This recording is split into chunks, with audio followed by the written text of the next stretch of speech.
세상에서 가장 슬픈 일은 한평생 함께 살아왔던, 한 몸으로 지내왔던 배우자와의 사별일 겁니다. 오늘 본문에 사라가 향년 127세로 죽음을 맞이했습니다. 가나안에 들어와서 아브라함과 함께 산 지도 60년이 지났습니다. 그야말로 세월은 파란만장했습니다. 남편으로서 아브라함은 사라와 어떤 친밀감이 있었을까, 이런 생각을 해봅니다. 가부장적 사회 속에 부부간의 친밀도는 어떠했을까 생각해 보는데, 오늘 우리가 지금까지 읽어왔던 말씀 속에서도, 그러니까 아브라함이 10살이나 위이고 모든 걸 다 주도하는 듯 하지만 하갈을 보내는 일, 하갈을 맞아들이는 일, 이스마엘을 쫓아내는 일, 여러 가지 일들을 보면 사라가 상당히 주도권을 갖고 부부간에도 사라가 아브라함에게 밀리지 않는 그런 대화적인 관계를 가졌다, 이렇게 봅니다. 그렇게 지냈다고 보면은 고운정도 많이 들고 하갈 때문에 또 여러 일 때문에 미운 정도 들고 이렇게 한 세월을 살아왔습니다. 격분하고 때로는 미워하고 서로 다투는 일도 있었겠지만 결국은 남는 것은 부부였고, 결국 의지할 수밖에 없는 부부란 건 알고 있었을 겁니다. 그리고 그 부부가 이제 한 사람이 먼저 세상을 떠났을 때 그 상실감은 이루 말할 길이 없을 겁니다. 그것이 조상 때부터 살아왔던 친인척이 많은 관계라면 조금 다를 수 있지만, 이곳은 60년이나 와서 살았지만 여전히 남의 땅 가나안입니다. 그러니 그곳에서 맞이하는 아내의 죽음은 어디 비교할 수 없을 만큼 가슴 아프게 다가왔을 겁니다. 그래서 오늘 본문 2절은 이렇게 말하고 있습니다. 한번 보십시오. 2절 우리 같이 읽습니다. 2절 시작. 사라가 가나안 땅 헤브론 곧 기랏 아르바에서 죽음에 아브라함이 들어가서 사라를 위하여 슬퍼하며 애통하다가, 슬퍼했다라는 것으로 다 표현할 수 없는, 그래서 애통하다가라는 말을 넣어야 될 만큼, 이걸 공동 번역에서는 빈소에 들어가 가슴을 치며 울었다, 이렇게 슬피 울었다 이렇게 말하고, 표준 세번역에는 사라를 생각하면서 곡을 하며 울었다 이렇게 할 만큼 아브라함의 슬픔은 이루 말할 길이 없습니다. 아마 우리가 그 아브라함이 슬피 우는 모습을 봤다면 얼마나 그 모습이 처량하게 보여졌을 것입니다. 그 빈소에 있는 아브라함이 그 울음을 참지 못하고 그 슬피 울다가 바깥에 누가 부른 듯이 그 빈소에서 벌떡 일어나 바깥으로 나가는 겁니다. 무슨 생각이 들었던 모양입니다. 어떤 생각이 들었을까요? 여러분, 우리가 어디로 갔는지 3절 한번 보십시오. 벌떡 일어나서 헷 족속에게로 찾아갑니다. 왜 찾아갔을까? 여러분, 4절 우리 같이 읽습니다. 시작. 나는 당신들 중에 나그네요 거류하는 자이니 당신들 중에서 내게 매장할 소유지를 주어 내가 나의 죽은 자를 내 앞에서 내어다가 장사하게 하시오. 헷 족속, 이건 오래 살았지만 아브라함의 땅이 아니고 원주민 헷 족속의 땅이었습니다. 그래서 헷 족속의 여러 지휘자들이라 할까요? 지도자들이라 할까요? 그런 그룹들 있는 사람들에게로 찾아가서 자신의 아내의 얘기를 합니다. 아마 아브라함은 그 아내에 의한 눈이 충혈되어 그 슬픔을 누가 봐도 다 볼 수 있을 만큼 그런 표정으로 찾아갔을 겁니다. 거기서 헷 족속에게 땅을 달라고 합니다. 이런 생각이 듭니다. 남의 땅이지만 그래도 살았는 지가 60년이고 소떼 양떼를 기르고 거주지를 갖고 살았는데, 여기 사람만 죽은 게 아니라 그동안 여러 그 600여 명 넘는 그 가족들, 그 부족을 이루었던 사람들 중에 그 장례식이란 게 있었을 텐데 장지가 정말 없었을까, 이런 생각이 듭니다. 아마 있었을 거예요. 그런데 일단 아브라함은 헷 족속에게로 찾아가서 아내의 이 장지로 그 땅을 구하려고 찾아간 것입니다. 헷 족속은 이렇게 나옵니다. 여러분 6절 말씀 한번 볼까요? 6절 말씀도 우리 같이 읽읍시다. 시작. 내 주여 들으소서. 당신은 우리 가운데 있는 하나님이 세우신 지도자이시니 우리 묘실 중에서 좋은 것을 택하여 당신의 죽은 자를 장사하게 하소서. 우리 중에서 자기 묘실에 당신의 죽은 자 장사함을 금할 자가 없으리이다. 헷 족속은 기꺼이 아브라함의 요구를 들어줍니다. 이때 아브라함이 얼마나 그들에게 인정받고 존경받고 살았는지 그들의 말을 한번 보십시오. 당신은 우리 가운데 있는 하나님이 세우신 지도자이시니. 여러분, 이방인들이 아브라함 보고 하는 말이 당신은 하나님이 세우신 지도자란 말을 합니다. 이게 아브라함이 살아왔던 삶입니다. 피해 끼치지 않고 자기 삶이 그들에게도 복이 되도록 양보하고, 이게 아브라함의 삶이었고, 헷 족속은 그런 아브라함을 바깥에서 들어온, 그래서 배척하기 쉬운 이 아브라함을 그들에게 받아줍니다. 그리고 존경까지 합니다.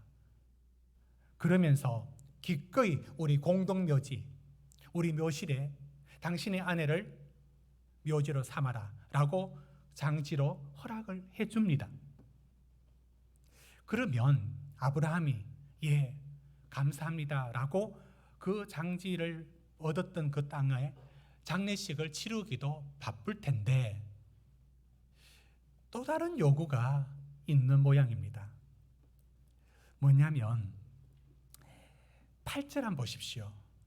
8절에 아브라함이 그 장지로 이제 공동묘지를 쓰라는 허락을 받았으면 그렇게 하면 좋은데 그렇게 하지 않고 8절에 뭐라고 하느냐면 에브론에게, 부동산이 많았던 에브론에게, 이 말을 에브론에게 말하기 전에 그 지도자들, 그 헷 족속의 그 지도자들한테 이런 말을 하는 겁니다. 에브론이 갖고 있는 9절 막벨라 굴을 내게 주도록 당신들이 먼저 허락해 주십시오 라는 말을 하게 됩니다. 그렇게 하니까 10절에 보십시오. 마침 그들 중에 에브론이 헷 족속 중에 같이 있었습니다. 그러다가 그 밭이 자기 밭을 얘기하니까 이렇게 말합니다. 11절에, 여러분 11절 우리 같이 읽읍시다. 시작.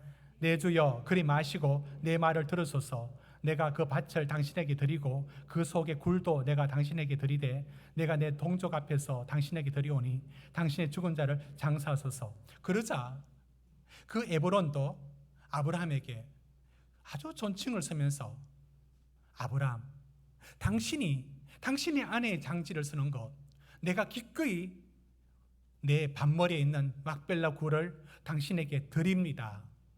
그리고 그 옆에 있는 밭까지도 내가 드릴 수가 있습니다. 이렇게 허락을 해주는 겁니다. 이건 아브라함이 존경받았기 때문에 이 정도의 관대함을 허락받을 수 있다고 봅니다.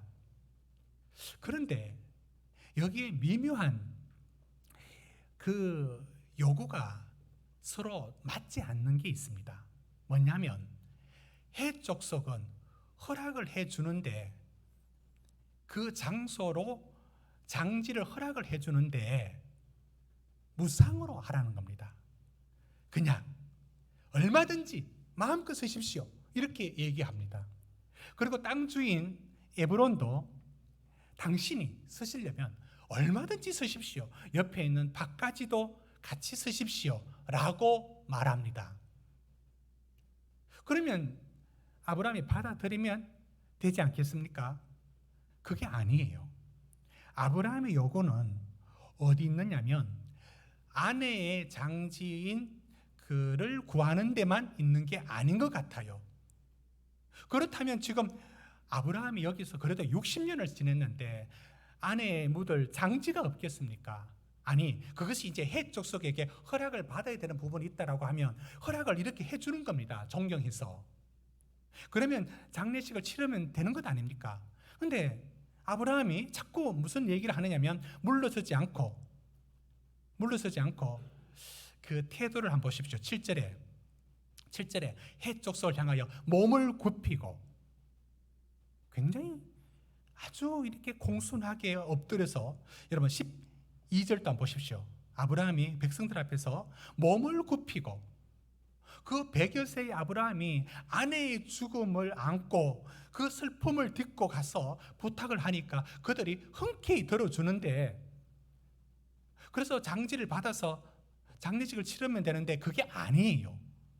뭐냐면 아브라함은 그 땅을 사고 싶은 거예요. 그러면 해족석은 팔 마음이 없어요. 무상으로 드릴 수는 있어요. 그러니까 사용권은 얼마든지 줄 수 있는데 팔 수는 없다는 겁니다. 이건 그런 뜻이 있습니다. 에브론이 이런 말 하는 거 보십시오. 그러니까 아브라함이 부탁을 하니까 15절에 13절 먼저 보십시오. 13절에 그 땅 백성이 듣는 데서 에브론에게 말하여 이르되 당신이 합당 여기면 청하건대 내 말을 들으시오. 진짜 아브라함이 하고 싶은 말이 이 말인 겁니다. 내가 그 값을 당신에게 주리니, 이 말을 하고 싶은 거예요. 아브라함은, 그 사람들은 장지만 구하면 될 줄 알고 생각했고요, 그리고 땅을 팔 마음은 없습니다. 땅을 수십 년 동안 쓰도록 사용권을 준다 할까요? 그렇지만 팔 수는 없다는 뜻을 자꾸 나타내는 겁니다. 그런데 아브라함은 몸을 막 굽히고 절을 하면서도 자꾸 뭘 요구하느냐면 팔아라는 겁니다. 그 에브론도 하는 말이, 아브라함이 땅값을 내가 주겠다고 자꾸 얘기하는 겁니다. 15절에 에브론이 이렇게 말합니다. 여러분 15절 같이 읽읍시다. 시작.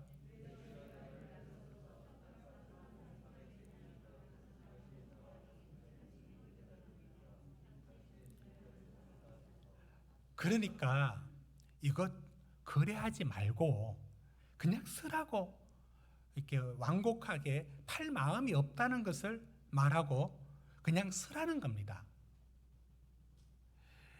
지금 아브라함이 왜 이러고 있는지 여러분은 지금 창세기를 읽어오면서 왜 아브라함이 지금 이러고 있는지를 우리가 좀 알 것 같지 않습니까? 아내의 죽음이라는 그 슬픔을 딛고 아내의 장지를 구하여서 장례 치르는 일도 바쁠 텐데, 그 빈소에서 벌떡 일어나 나간 아브라함의 생각이 자기 아내의 죽음의 슬픔에 잠겨 있거나 이 일만 처리하겠다는 게 아니라 다른 생각이 들어있어요. 그 다른 생각은 다른 게 아니라 이 땅을 개인 소유로 사고 싶어 하는 겁니다. 그런데 해족속은 팔 마음이 없습니다. 여러분, 고대에서 땅을 판다는 일은, 이건 이런 뜻을 갖고 있습니다. 여러분, 양도 팔고 소도 팔 수 있습니다. 소금도 팔고 곡식도 팔고. 그런데 땅은 영원 불변한, 교체 불가능한, 그게 부동산, 그게 땅입니다. 땅은 그렇게 파는 게 가능했느냐? 팔고 사고 했습니다. 그러나 팔고 사는 게 그들 팔아도 그들 안에 머물 수 있는 것, 그들 친족끼리, 그들 부족끼리 그 공동체 안에서만 사고 팔았지, 그걸 다른 사람에게 파는 일은 매우 꺼립니다. 지금 에브론이 자기가 팔아라, 덜렁 팔 수 있는 일이 아니에요. 그러니까 이 일을 아브라함은 공적으로 들고 와서 그 지도자들에게 허락을 받고 지도자들 앞에서 에브론의 땅 얘기를 들고 나온 겁니다. 그런데 그들은 팔 마음이 없습니다. 여러분, 성경 안에서 이 시대는 다르지만 여러분, 흰년제도 아시죠? 50년째 되면, 그래서 7년이 7번, 그 다음 해 흰년 50년이 되면 흰년이라 하여 땅 주인, 땅을 중간에 사고 팔았던 모든 것들이 무조건 50년 되면 다 원주인에게로 돌아가야 됩니다. 그런데 50년이 안 됐는데 어떻게 하느냐?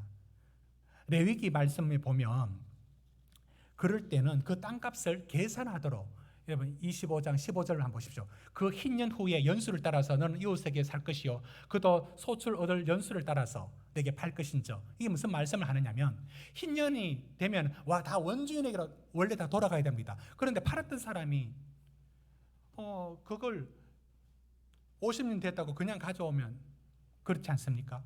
그러니까 남은 연수를 계산해서 그걸 계산해서 지불하더라도 그 땅이 다른 데로 팔려가지 못하게 막았습니다. 우리가 룻기서에서 읽었던 기업 물을 자라는 것이 여기에서 나왔지 않습니까? 그러니까 땅을 팔아도 누구든지 가질 수 있는 게 아니라 그 땅을 살 수 있는 권한이 가장 가까운 친척 순으로 나와 있었습니다. 그게 룻기서에서 우리가 읽었던 내용들입니다. 이처럼 땅은 외부에 못 파는 겁니다. 이런 것은 사실은 지금도 어느 나라에나 이섬직한 일입니다. 제주도 땅이 어느 외국인 사람들이 많이 사버렸다. 이러다가 땅 다 팔리겠네. 이 차이나타운 우리 주변에도 형성되어 있는데 거기 다 건물주가 그 외국인이라면 몇 년 후에 우리 땅 없겠네라는 그 불안감이 약간은 우리에게 있지 않습니까? 하물며 그들에게는 더했습니다. 그러니 땅 팔 마음이 없는 겁니다. 아브라함을 존경했고 그 장지로 허락해주는 사용권만을 주는 것으로도 상당한 해적성을 할 만큼 하는 겁니다. 그런데 아브라함은 지금 어떤 자리에 있는지 보십시오. 한평생 살아온 아내가 죽었어요.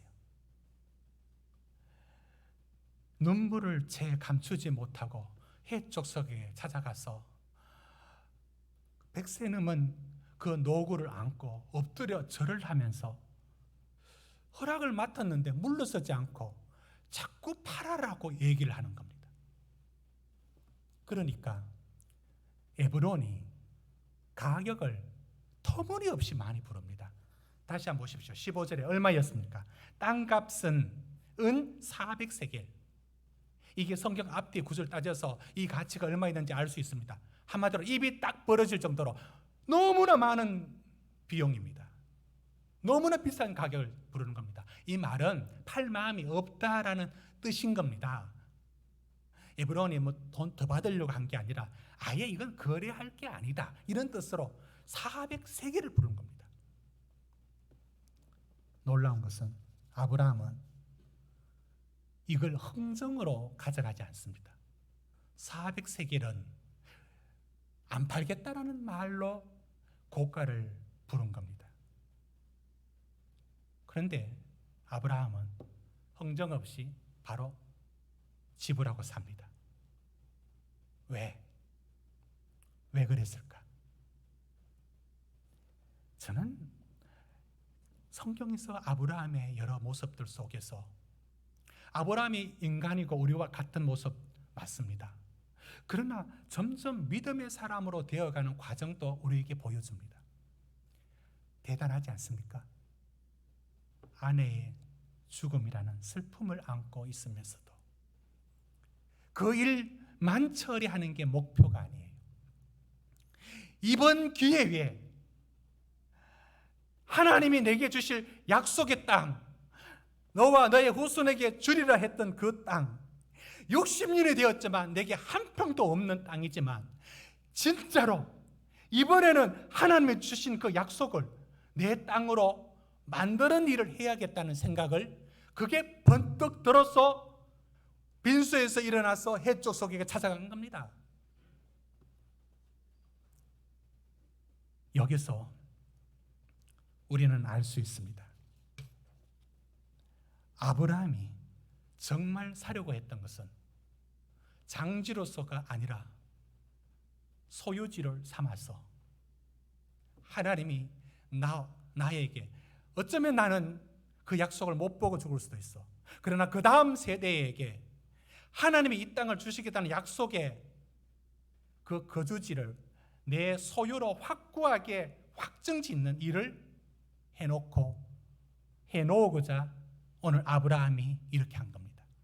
그래서 이거를 개인 간의 대화, 개인 간의 거래로 하지 않으려고 모든 사람 보는 데서 공적으로 행하다는 것을 볼 수 있는데, 여러분 10절 한번 살펴보십시오. 10절에 에브론도 이 일을 헷 족속 성문에 들어온 모든 자가 듣는 데서, 11절에 이 말을 할 때에 그 말을 내가 내 동족 앞에서, 보십시오, 개인적인 거래가 아니라 전체 부족 간의 또는 나라 대 간의 거래처럼 이걸 확고하게 하는 겁니다. 13절 또 마찬가지입니다. 아브라함이 말합니다.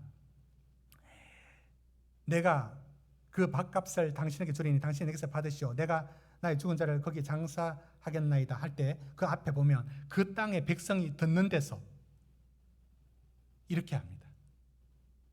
16절도 마찬가지입니다. 16절 한번 보십시오. 16절에 에브론의 말을 따라 에브론의 헷 족속이 듣는 데서 말합니다. 18절도 마찬가지입니다. 보는 데서라고 말합니다. 그래서 뭘 하고 싶었던 겁니까? 이걸 하고 싶었던 겁니다. 18절 같이 읽읍시다. 시작. 성문에 들어온 모든 헷 족속이 보는 데서, 아브라함은 확정하고 싶었어요. 이것이 내 땅으로 확정을 짓고 싶었어요. 공짜로 받으면 그 기한이 지나면 언제든지 그 소유는 여전히 주인 겁니다. 그래서 무상이라는 방식, 사용권을 주겠다는 것 계속 거절합니다. 그리고 헷 족속이 상당히 아브라함을 존경하면서도 아주 난색을 표합니다. 이거 파는 것은. 그런데 400세겔을 말을 딱 던지자마자 한마디로 이게 백지수표인 겁니다. 당신이 적어주는 대로 내가 다 값을 다 지불하겠다. 그대로 지불해버립니다. 굉장한 일들입니다. 아브라함은 오늘 20절에 다시 이 뜻을 밝혀줍니다. 20절 보십시오. 아브라함이 매장을 소유주로 확정. 그렇습니다. 아브라함이 지금 이 일을 하고 싶었던 일은 이 땅이 영원히 자신의 소유, 자신은 그 소유에 대해서 누리든 못 누리든 다음 세대가, 아니 하나님이 주시겠다는 그 약속이 이루어지려고 할 때에 이게 요 몇 평 되지 않는 막벨라 굴, 요 정말 좁은 곳입니다. 그 굴과 그 옆에 있는 밭, 이 밭대기와 굴을 자기 것으로 확정을 짓고자 했던 것입니다. 저는 여기서 이런 도전을 받습니다. 여러분, 아브라함의 믿음이 이렇게 자라왔다는 것을 보게 됩니다. 이게 믿음입니다. 하나님이, 여러분, 우리가 살아가는 일도 바빠요. 우리 걱정도 많고 아브라함처럼 우리 슬픔도 있고 우리는 우리 일에 갇혀서 살아가기 바쁩니다. 아브라함 역시 그랬을 겁니다. 그런데 믿음이란 게 자신이 일이 바쁘고 내 걱정 많고 이렇게 살아가는 일로 세월을 살지 않고 거기에 한 가지가 들어옵니다. 여기서 하나님이 우리에게 이룰 일을 위하여 내가 지금 해야 될 일은 무엇인가? 그거를 아브라함이 하고 있는 겁니다. 저는 이 일을 찾고 있는 아브라함이 굉장한 믿음이라고 생각이 듭니다. 왜? 여러분, 하나님의 약속이 그 땅을 주실 것이다. 주시겠지 뭐. 되게 오래 기다리게 하네. 주시겠지 뭐. 막연히 기다리는 것이 아니고, 아브라함은 하나님이 주신다라고 했을 때 그것이 내가 지금 준비해서 내가 여기 내 손으로 내가 준비할 것이 있다라고 그 일을 지금 찾고 있는 거잖아요. 아내의 그 사별했을 때의 그 슬픔의 무게를 자기 연민 하나로 가져가지 않고 거기서 벌떡 일어나는 아브라함에게 그 생각 속에 작용하고 있는 저는 이 믿음이 우리에게 굉장한 도전을 준다고 생각합니다. 하나님, 우리 자녀들에게 복을 주시겠지, 우리에게 약속을 지키겠지, 좋습니다. 그 일을 위하여 지금 내가 해야 될 일들이란 게 이게 아브라함이 찾아낸 일들인 거예요. 여기서 그 땅을 확정을 지어 이후에 이곳에서 야곱도 이곳에 묻히고 레아도 묻히고 이삭도 묻히고 가족 공동묘가 됩니다. 이 장소가 어떤 이후에 어떤 역할을 하느냐? 여러분 창세기 50장에 요셉의 얘기가 있습니다. 요셉이 그 마지막 유언을 할 때 하나님이 우리를 돌보신다.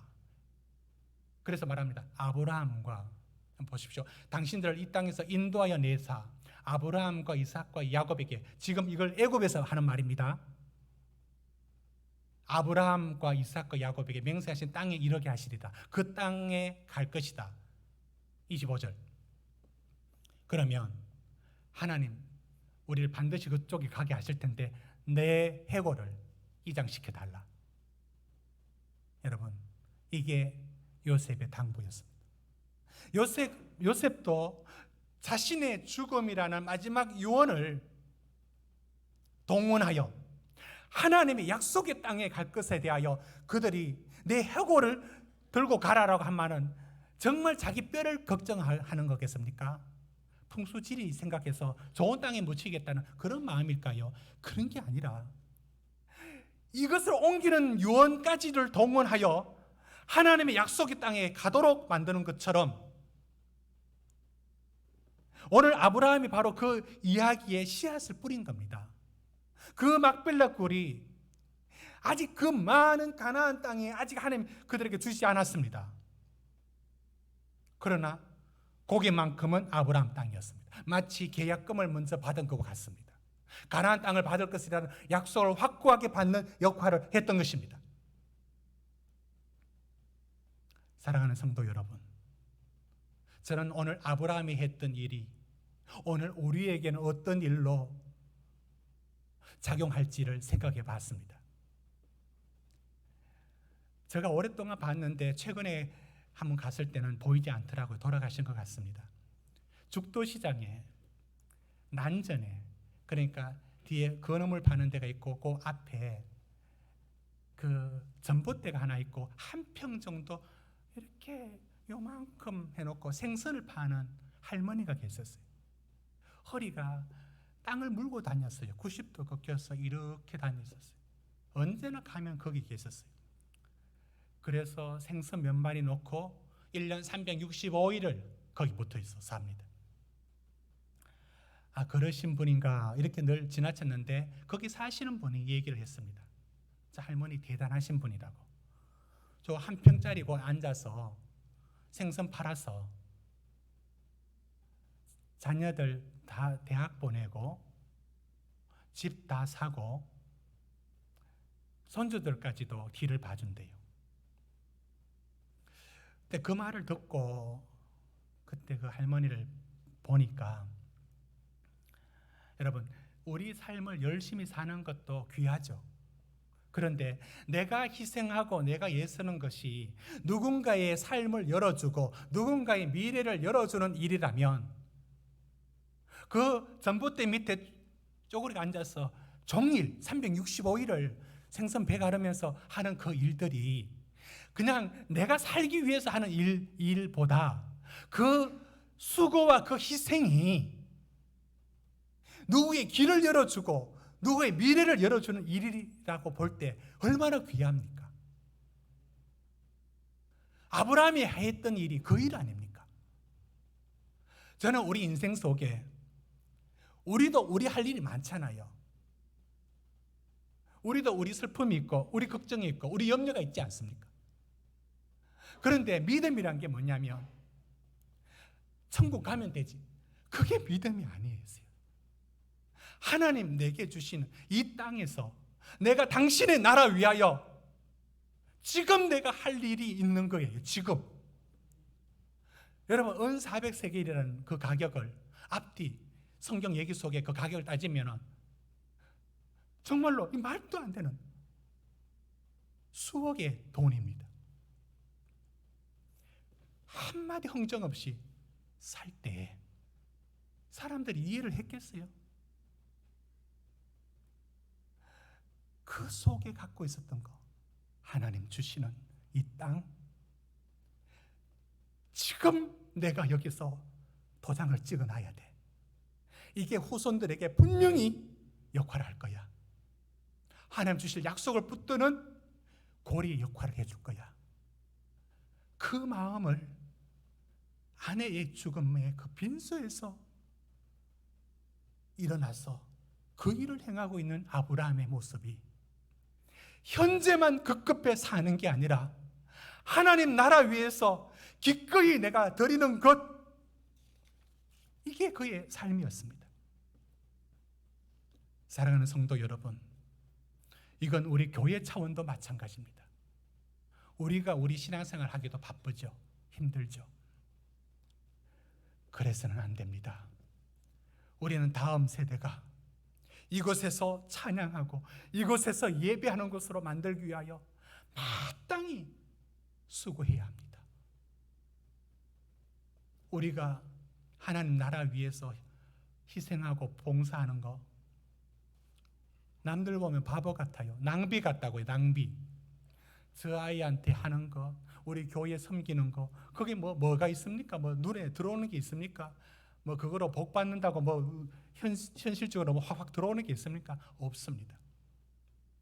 그러나 하나님 나라 위해서 이 땅의 것만 헤매지 말고 기꺼이 드렸던 일들이, 그 모든 것들이 하나님 앞에 귀하게 쓰임 받습니다. 사랑하는 성도 여러분, 이게 믿음이었습니다. 오늘 이 모든 일이 우리 각자에게 있다는 거 아십니까? 지금은 손해되고, 지금은 세상 사람들은 무슨 뜻인지 모르겠지만 우리는 하는 거 있어야 합니다.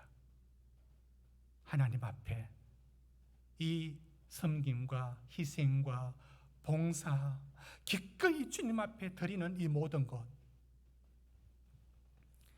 하나님 나라 위해서 우리는 이걸 심고 있습니까? 온 세상이 다 부자 되고 싶어 하는 것밖에 없는 것 같아요. 모든 유튜브에 그 강제로 뜨는 광고들은 다 부자 되는 법이었습니다. 부자, 월 1,000만 원 보장. 부자 되면 그 다음은 뭐 하죠? 그 다음은 없잖아요. 나쁘고 부정적으로 제가 묘사하고 싶지는 않습니다. 이 땅의 삶이란 부분들은 그 삶을 우리가 살아가야 합니다. 그럼 그 다음은요? 우리는 세상과 다른 게 바로 이 한 가지입니다. 우리는 그 다음이 있어야 됩니다. 그 다음은요? 그래서 잘 살겠다는 거 아닙니까? 그러면 끝입니까? 그 다음은요? 이게 하나님 나라 앞에 살아가는 우리들은 이 땅의 것들만이 목표가 될 수 없습니다.